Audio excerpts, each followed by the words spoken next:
So evolution here being the operative word.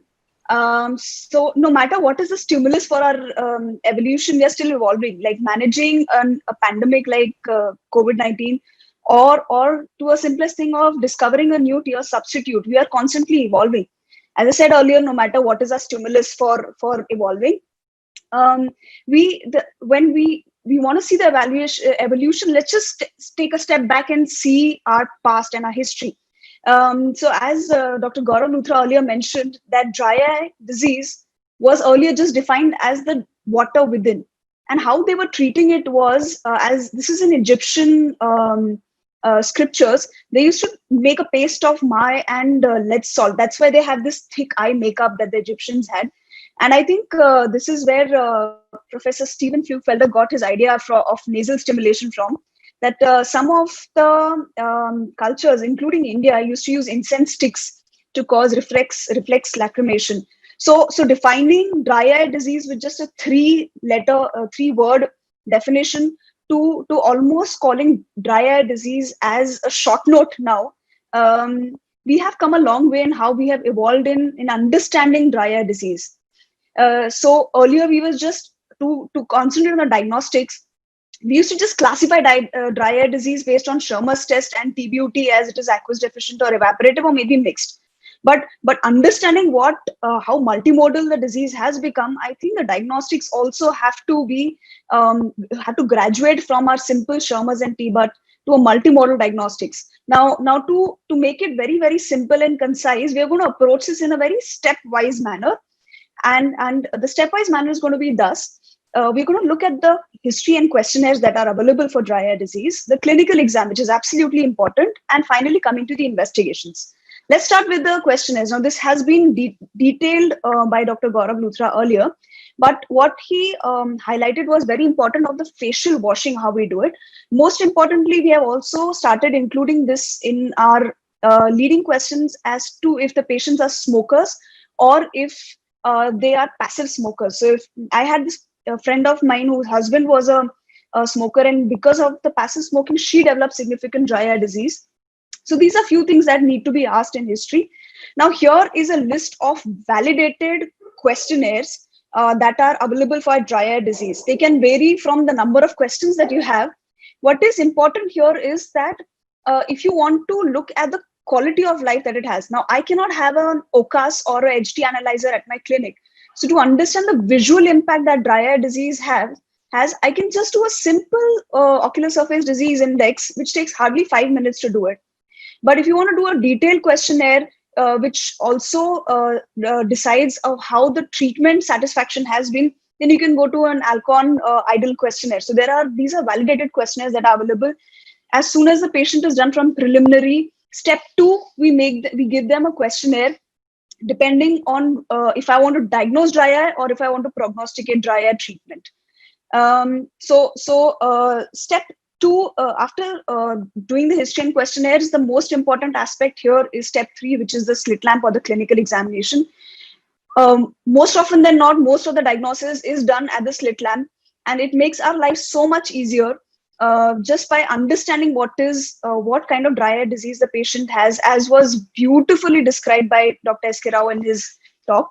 But how do we objectively understand this and then take it forward to the patient? So objectively quantifying this is where the investigations come into play. Now the investigations can be either understanding the structure or the function aspect of it. So how do we classify them? To understand the function, it can be a non-invasive TBUT, as Dr. Himanshu mentioned, or it can be a tear meniscus height. The interferometry understands the functional component of the lipid layer. It quantifies the lipid layer as well as it understands the quality of lipid layer. But to understand the actual structure, which is the meibomian glands, we would have to do a meibography. So to do the TBUT, there are these available diagnostic methods. To understand or to objectively quantify interferometry, we would use a LipiView. And to look at meibography, any infrared device could do the job, be it a topographer or a keratograph. The common link in all of them that I have been using currently is the IDRA. So what IDRA does is basically it combines all of these machines into one.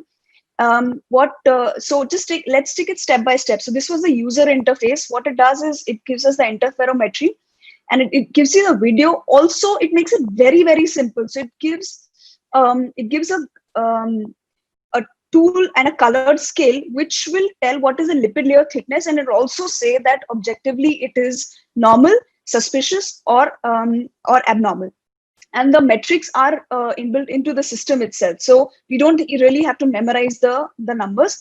Then the next it does is the tear meniscus height. Again, it gives the same measurement, and it objectively gives a report of this that can be given to the patient little later on. After the tear meniscus height, the cone can be changed into a Placido image. So the reflection that is seen from the Placido cone basically gives us a graph, and especially areas which have got poor tear film breakup time. Now, this is a non-invasive method, so you don't have to instill fluorescein into it. But what it essentially does is, based on as the time progresses, it gives us where the tear film is breaking up. So it also tells us localized where the problem could be. The step 2 would be actually touching the patient, which is done in mebography. So essentially what it does is it not only images the meibomian glands, it also gives a comparative score. What we can also do is manually instruct the patient, the clinical examination that we have done previously, by pressing the expression of the meibomian glands. So by squeezing, we understand how many glands were open and what was the quality of secretion that came out of it. So it also puts it into a regression analysis and gives us an objective score of what the meibomian gland is. Furthermore, they have made it a little more fancy by giving us a 3D reconstruction of the entire meibomian gland that is available in the newer software. So it makes us truly understand anatomically where the structural changes have happened in the meibomian acini. Furthermore, it can classically take very good images of what kind of blepharitis the patient has, and it is very important in prognostication. When the patient follows up after medical treatment, we can image these lid margins and truly classify as to if the treatment is working or not. So essentially, at the end of it, the step 4 gives us an absolute clear one page report, which tells us what is the NIBUT or the lipid layer thickness, or how the meibomian glands are, what is the gland loss, percentage of gland loss, if the treatment is working or not, and the follow-up treatment can be added into it. Furthermore, objectively what we have measured, the osmolarity, can be included into the system, and it gives you a regression analysis of the entire treatment.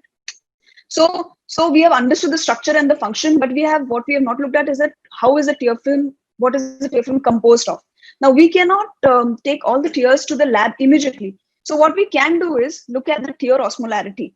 What it essentially does is a step 5, which will tell us that if the tear film has increased osmolarity. Also, it can also tell us if the tear film or the ocular surface has got inflammation. Now, these are clinically available tools. Tear MMP9 costs about 1,000 to 1,200 rupees and can be done in the clinic. Also, what is important here is we don't have to absolutely look at the pink color that comes into the positive. A slight change in the hue is also important as a positive tear MMP9 treatment, positive tear MMP9 on the ocular surface. So essentially, why is it important is because in the entire key mechanism of dry eye disease mechanism, we are basically able to diagnose the hyperosmolarity and the inflammation aspect is sitting in the clinic. So after this would be the step 6, where you are actually going to touch the ocular surface so that the previous measurements are not altered. So this is the simple Schirmer's and TBUT that can be done. The TBUT is done to assess the lipid